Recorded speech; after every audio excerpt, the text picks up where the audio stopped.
So I've recently been seeing a new thing going viral on the old interwebs. Yes, I've been seeing this bad unit right here changing people's lives. How do you prepare your steaks? I use an air fryer and cook it from frozen, covered in salt. That's the air fryer hack. But you get a good crust on it? You get a better crust because it doesn't cook all the way through. It'll change your life. I too would love to change my life. So we're gonna be testing the air fryer. Apparently a new innovative way to cook our steaks, putting it up against the old cast iron, out of date, disgusting, but just kidding. I think this is gonna win by a lot. So we're gonna pan sear on the old cast iron skillet, and we're gonna use two identical, do we have to use nice steaks? Just say your lines, man. Hey, chill. So we're using two identical steaks. That way we can measure the same. We're gonna cook them to the same internal temperature, and we're gonna probe them both just to see which one reigns superior. I'm gonna taste test it at the end. Let's start with the old pan sear method. We're gonna make this quick and simple. New York strip, pat it dry. Now we salt, pepper, and a wee bit of garlic powder. Repeat. Now we get our pan piping hot and add some oil. Now this one is gonna burn a lot. Oh shoot, that's gonna burn a lot. Lay your steak away. Ideally, use a grapeseed oil. Ooh. Again, adding the butter. Add some thyme. Woo! Begin basting. Garlic. But even if I don't even do it close to perfect, I think this is gonna easily handle a freaking air fried steak. We lost our mind. Now she's ready to come off. Just a few easy steps, you have a great crust. Beat that, air fryer. Now time for the air fryer. We're gonna use this fancy little gourmet, even though it has no chance. Now time for our steak. We're using a frozen steak because that's what the videos say. And normally I would trim this, but it's way too hard to trim right now. So we're not gonna count that against it when it's time to try it. First, we're gonna use olive oil as a binder. And remember, the idea of this whole experiment is, one, people are actually doing this, and two, it's supposed to be easier than using the cast pan. I kind of have like a sticky phobia, and this does not seem easier right now. Ugh. They say to use just salt and pepper.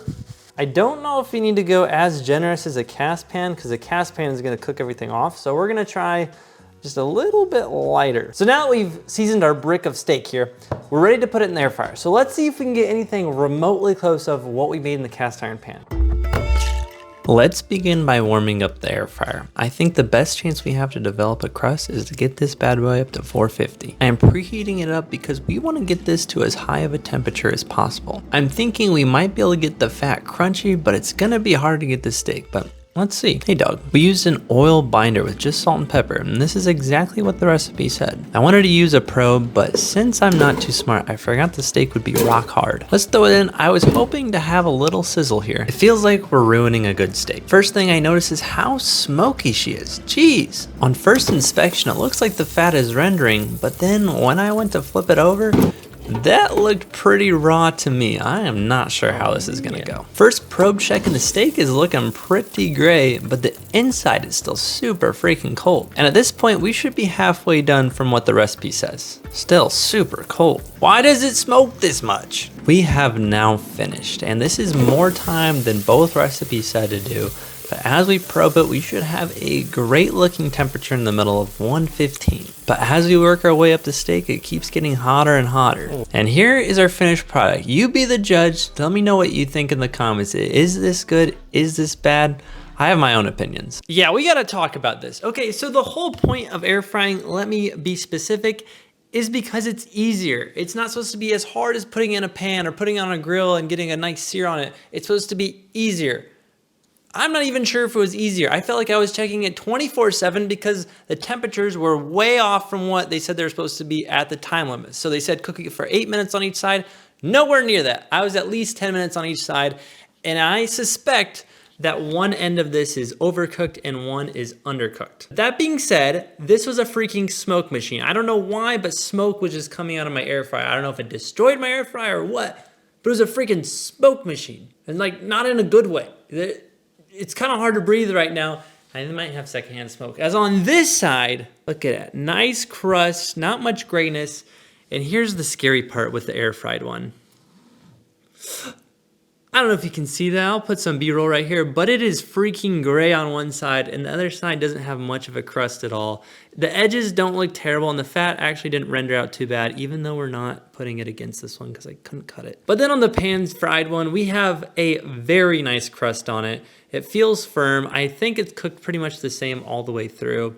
And we just did not get the crust that they say you get on this one. I'm sorry, doesn't work. So far, I mean, a good tastes good. Let's not jump ahead. Let's crack into it. Not too bad. On lighting, it shows it's more done than it actually is. This looks pretty medium to me. I pulled it off at 115 though, it looks like. Compared to the beautiful pan-seared. These are both actually the same temperature. The lighting really can screw it up and make it look a little bit more blue. So honestly, we got pretty good cooks. Now, if you look over here, we can see how it is pretty well done, and then it just goes into a kind of a different temperature towards the middle, as whereas the pan-seared one is a pretty even ring around the whole side. A very small gray band ring, as far as this one, big gray band ring. And like I said, the crust on the pan-seared one is way better than the crust or the gray steak over here from the air fryer. But let's see how they taste. This for sure is the moment of truth. Let's start out with our control, our pan-sear. Wow, there's nothing you'd want to change about that. That's a perfect steak. I'm sorry, I'm gonna say that's a perfect steak. Now let's go over to our air fried one. Whoa, same temperature. Remember, this is cooked to the same temperature, but significantly tougher and a lot more dry. I wonder if it dried it out. Let's try this one again. Definitely more tougher on the air fried one than the pan-seared one. It's almost like a pork chop texture. Now, one thing I wanna see on the air fried one is towards the back. I think this one is a little overcooked. Yep. And on the back side of it, it's overcooked. So where it was a little bit thicker, not much thicker, where you could totally handle this difference in a pan, this one was cooked perfectly up here, and then back here, it's just well done. Now steaks here never go to waste. I mean, they still taste good. They're still an edible steak. But when you consider that you still have to clean the air fryer, you still have to do all those other things, you still have to have it frozen, this only takes a few more extra steps, and the product that you get from it is vastly superior than the one you get in the air fryer. I would never do the air fryer one again. I think it's a waste of time, no good. Do the pan fried one. Myth busted. Air fryer, not better. Unfortunately, my life is not changed. I'll see ya on the next one.